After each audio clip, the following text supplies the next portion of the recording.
I'd rather not be shot by either, but if I had to choose, I would rather be shot by an AK-47 than an M4 any day of the week. And in this video, I'm going to explain why. Hi, I'm Dr. Dan Pronk. I studied medicine on an Army scholarship, and then after successful completion of the Australian SAS selection course, I served for 5 years with special operations, including 4 tours of Afghanistan.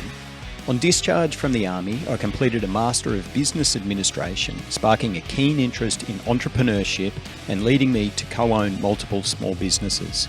I'm passionate about resilience and well-being, especially in the military, veteran and first responders community. I've authored multiple best-selling books, and I'm also a proud father and car lover. So welcome to my show, where I'll be discussing all of these things and more. During my time as a doctor with Army Special Operations, I saw a bunch of gunshot wounds from a variety of weapon systems, from low-velocity type weapons such as handguns or submachine guns, through to shotgun wounds, through to high-velocity military-style weapons like AK-47s and M4s, all the way up to heavy machine guns like .50 caliber. And the reality is that no two gunshot wounds are exactly the same. I've seen some fairly trivial wounds from high-velocity rounds, and likewise I've seen fatal wounds from low-velocity handguns and submachine guns. What I want to talk to in this video, though, is the typical wounding profile of different weapon systems to explain why I would rather be shot by an AK-47 than an M4. Now, before I get shouted down by any of the gun nuts or the physics geeks out there, this video is designed as a basic introduction to terminal ballistics, looking at the typical wounding profiles of different weapon systems.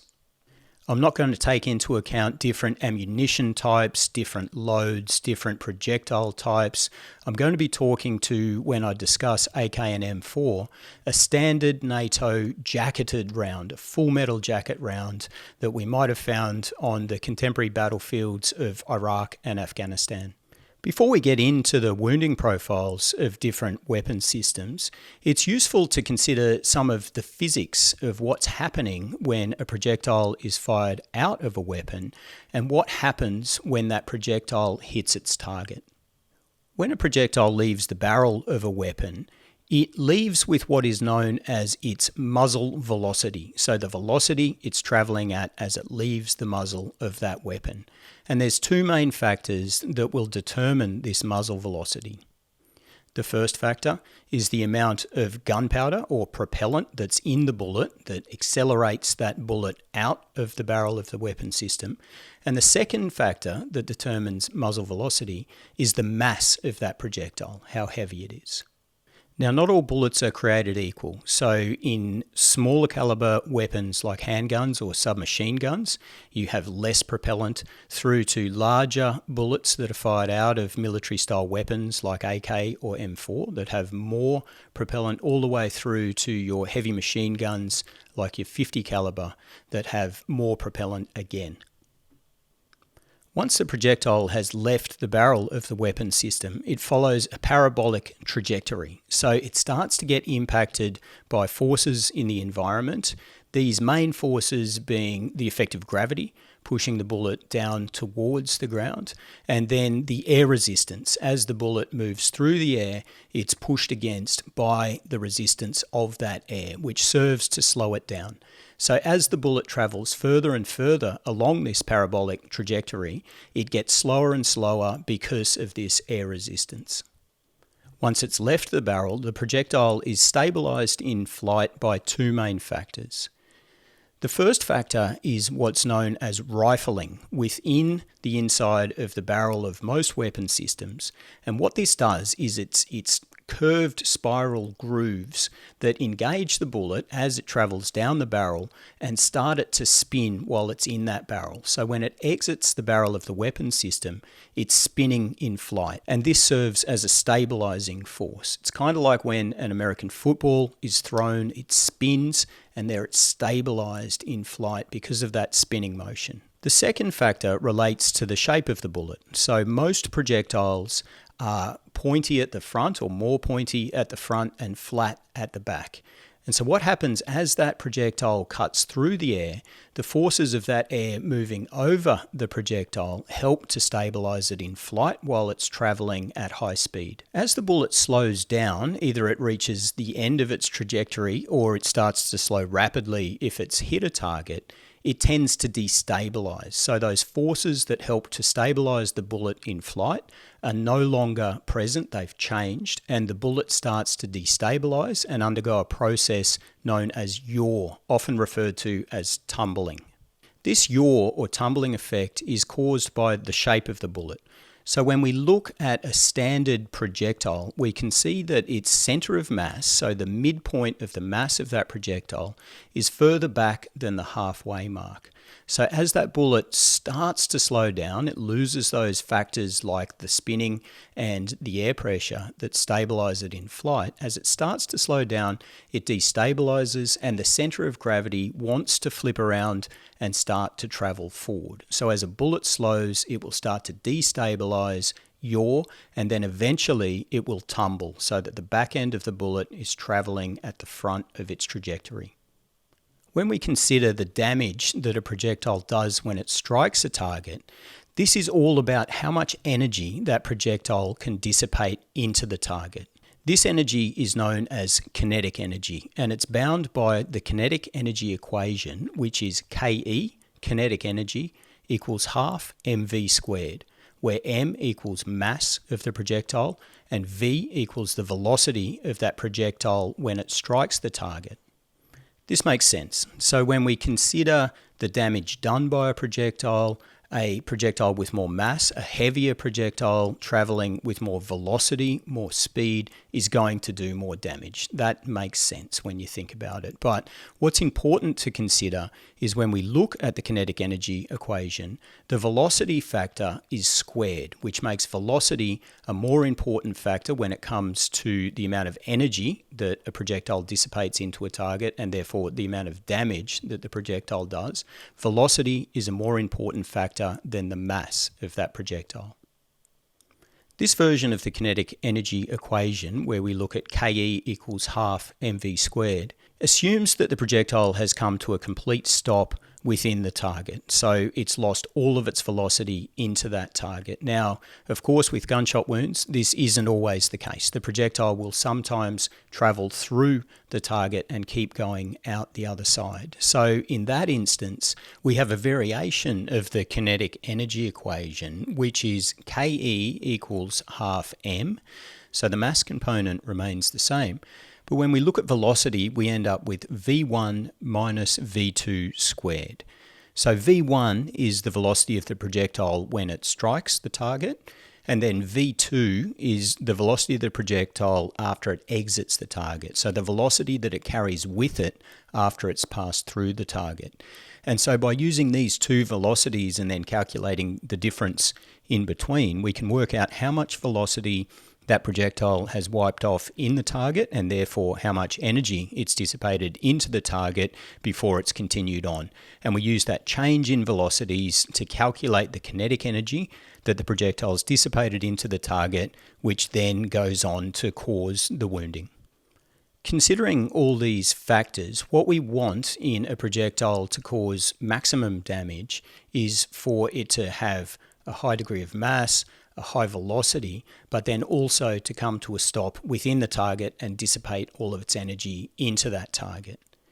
Now, there are some projectiles that are deliberately designed to slow down more quickly in the target, and some of these can be found in the forms of hollow points. And so these are rounds that are designed very specifically with a projectile that is designed to flare when it strikes the target and open up. And what this does is increases the frontal surface area of that projectile as it travels through the target, creates more resistance and makes it more likely that that bullet will slow down quicker and stop within the target. Hollow point rounds are very useful when the situation dictates that you don't want your projectile to go through that target and potentially into another person or critical equipment in the environment. So this might be the instance of close quarters combat. It might be situations in crowds in the domestic scenario or a counter-terrorist scenario. It might be on a plane, train, bus, where you don't want that projectile to go through your target and hit something else. And so in those settings, hollow point rounds are very useful. The next concept in understanding how a projectile causes damage to a target is known as cavitation. Now there's two forms of cavitation. The first of which is known as permanent cavitation, the permanent cavity. And so this is the hole that the projectile punches through the target or into the target as it travels and strikes that target. You can think of the permanent cavity as being akin to a sharp stick being pushed through that target. So a stick, the diameter of the projectile being pushed through that target is akin to this permanent cavity. And if that permanent cavity, if that projectile as it travels into or through a target strikes a vital organ, something like the heart or the brain, maybe the lungs, then of course this can be life-threatening. The second form of cavitation is what's known as a temporary cavity. And now temporary cavitation is formed by the energy that's dissipated into the target as that projectile passes into or through the target. So when that projectile hits a target, it starts to decelerate rapidly and lose energy. And that energy has to go somewhere, and it goes into this temporary cavity. So it starts to dissipate out from the permanent cavity of the bullet, from the path of the bullet. This energy wave dissipates and radiates out from that permanent cavity, and that in itself, that massive pressure wave that can emanate out from the permanent cavity as that energy is dissipated can cause a bunch of damage to tissues, to blood vessels, to organs that are around the site of the permanent cavity. Temporary cavitation is relative to the amount of frontal surface area of that bullet. So we spoke earlier about this mushrooming concept in hollow point bullets particularly, where a bullet starts to deform and its frontal surface area increases, it slows down faster, dissipates more energy into the target, that increases the temporary cavitation. But equally does if the bullet destabilizes when it hits the tissue and starts that process of yawing or tumbling. So it goes from going straight through and flying direct as it would in flight, stabilized by the air pressure and by the spinning motion from the rifling. When it hits a target, starts to destabilize because of that center of mass being slightly past the midpoint, wanting the back end of the bullet to flip around. The bullet can turn sidewards, and that increases the frontal surface area of that projectile in the tissue, and that increases the diameter of this temporary cavitation. It does more damage, more distance from the tract of the bullet. Looking at all of this theory as it applies to the real-time situation, let's start with analysing a low-velocity projectile as it strikes tissue. So say a 9mm round that we might find fired out of standard range of handguns or submachine guns. So this is categorised as a low-velocity round. And the standard projectiles that we see fired out of a 9mm handgun or submachine gun, they leave the muzzle at about 1200 foot per second. So the muzzle velocity is about 1200 foot per second. And they have a mass of about 124 grains, which equates to about 8 grams. A great way to appreciate the damage that a projectile does when it hits tissue, hits a target like a human, is to look at studies done on what's known as ballistic gelatin. So this is jelly that is calibrated with the density of human tissue, and by firing projectiles into that jelly and then taking slow motion imagery of that projectile striking the jelly and passing into it and sometimes through it, we can get an appreciation of what's happening within a human when they are shot. In this video, we see a standard 9mm round being shot into ballistic gelatin. And what we see is the typical reaction that will occur when that projectile enters the tissues of a human. So the projectile stays relatively straight on its path, so it has a tendency not to yaw or tumble. It will mushroom slightly as it starts to decelerate, so the forces of the density of that gelatin start to act on the front of the projectile and soften it and mushroom it, so increasing that frontal surface area. But 9mm rounds tend not to destabilize too rapidly within tissue. They tend not to yaw tremendously or tumble when they hit tissue. They tend not to fragment. They'll tend to stay intact, travel relatively straight, cause that permanent cavity, and then a small amount, relatively small amount, of this temporary cavity, which can be appreciated on the video. That's the pressure wave we see radiating out from the tract of the bullet and reverberating through the gelatin. So if we think of that entering a human body, this is going to be the damage to the tissues, the blood vessels, the organs that are immediately adjacent to the tract of the bullet. While we can see a bit of temporary cavitation, it's certainly evident on the slow motion ballistic gelatin video. In a low velocity round, so under 2000 foot per second, the main damage done by that projectile hitting a target is done by that permanent cavity. So that hole that the projectile pokes into or through the target as it travels. So there'll be a small amount of damage done by the temporary cavitation, but because of the relatively low velocity, that temporary cavity is limited. If a low velocity round happens to strike bone, it'll definitely do some damage. So when it hits a hard structure like bone, it tends to come to a stop and it will impart all of its energy into that hard structure. So if a low velocity round hits a bone, it's likely that it will fracture that bone, and at that point it may be that the bullet starts to fragment a little bit, break up a little bit. So it can certainly do some damage if it hits significant structures like bones, but nothing like what we see in the higher velocity rounds.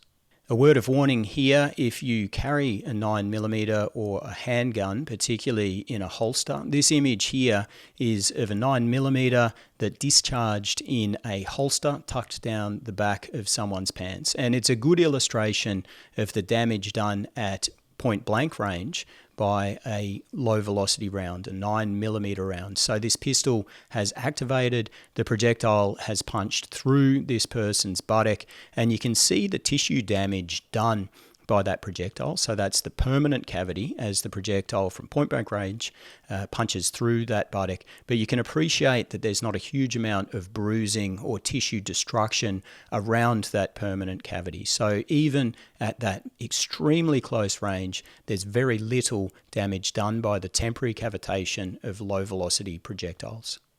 Things get far more interesting once we step up into high velocity projectiles. So this is up around and over 2000 foot per second muzzle velocities and starts to get us into the realm of hunting and military style weapon systems like the AK-47 and the M4. But before I get onto that, I just want to give a quick plug to my online course on this topic. So I've developed an online course titled Understanding Gunshot Wounds for military, law enforcement and medical responders. And so in that course, I take a really deep dive into all of these concepts, different types of bullets. We look at shotguns as well as our low velocity, high velocity, take a much deeper dive into terminal ballistics, into the wounding profiles, and then some of the hidden wounds that you need to go looking for if you are a responder who might find themselves responding to a gunshot wound. So I'll put a link in the description of this video. If you are interested in that or you work in that role, then check that out for a deep dive into terminal ballistics and understanding gunshot wounds. Let's turn our attention to the standard military style weapons that we might find on a contemporary battlefield, and specifically the AK-47 and the M4. Now, when we look at the bullets that are fired out of these two weapon systems side by side, you can begin to appreciate some of the differences. There's different sized cases, and so the case of the bullet is what holds the gunpowder or the propellant. And as we already spoke about, the amount of propellant is one of the factors determining the muzzle velocity, so how much push that projectile gets to travel down the barrel and exit that weapon system. But more pronounced is the difference in the size of the projectile. So you can see that the AK-47 has a significantly larger projectile than the M4. So the AK-47 projectile is somewhere in the order of 122 grains, or about 8 grams when we look at the weight of that projectile, which is more than double the size and mass of the projectile that the M4 fires, which is around 55 grains, or about 3.5 grams. This difference in projectile size and mass equates to a significant difference in muzzle velocity. So the AK-47, with the relatively large projectile, has a muzzle velocity of around 2,300 foot per second. So it's still a high velocity projectile, but it's at the lower end of the high velocity spectrum. When we look at the M4, with its smaller projectile, less than half the mass of the AK-47 projectile, it exits the muzzle of the weapon at a much faster velocity. So it exits at around 3,200 foot per second, so almost 1,000 foot per second faster than the AK-47 when it comes to muzzle velocity. When we think back to the kinetic energy equation, we'll recall that the velocity factor is squared. So this roughly 900 to 1,000 foot per second difference in muzzle velocity is squared when we look at kinetic energy. And what this translates into is significantly different terminal ballistic properties and wounding profiles when an AK projectile hits a target than when an M4 projectile hits a target. Looking specifically at the terminal ballistics of an AK-47 projectile, which is slightly heavier and slower than the M4, it will have a tendency to enter a target and stay relatively stable for a longer period of time before it starts to slow enough to yaw and tumble. So it will travel a greater distance within ballistic gelatin, and as a generalization within a person who's been shot by an AK, it'll travel a greater distance before it starts to destabilize. Looking at the imagery from a AK round going into ballistic gelatin, we can see this. So you have the projectile traveling relatively straight for a decent distance of time. But what's most pronounced here when we look at this video versus the 9mm is the amount of temporary cavitation. So we've stepped up from the 9mm by about 1,000 foot per second when we're talking velocity. And that translates into this significantly larger amount of energy being dissipated into the target and a larger temporary cavity, which is going to damage the structures immediately adjacent to the permanent cavity of the tract of that bullet. Certainly, if the AK-47 projectile exits a target at that point where the temporary cavity is at a maximum, that energy being dissipated as the projectile exits can cause tearing of the skin and can increase the size of that exit wound, but it's not as significant as what we see when we step up into the higher end of the high velocity spectrum. Here we can see some imagery of some AK-47 through and through gunshot wounds. So the projectile has gone through the target, and you can see the characteristic small entrance wounds, and then this larger, slightly larger exit wound caused by the energy of that temporary cavitation tearing the skin as the projectile exits. But a lot of the energy that that projectile has goes with it, and it ends up continuing on in flight and taking that energy with it and not dissipating all of its energy into the target. These images here are taken from another AK-47 wound case study where the projectile once again traveled through this individual and out the other side. And so we can see relatively neat entrance and exit wounds, which are characteristic of an AK traveling a relatively short distance through a person. It will stay relatively straight and not yaw or tumble, so it'll punch in, punch out.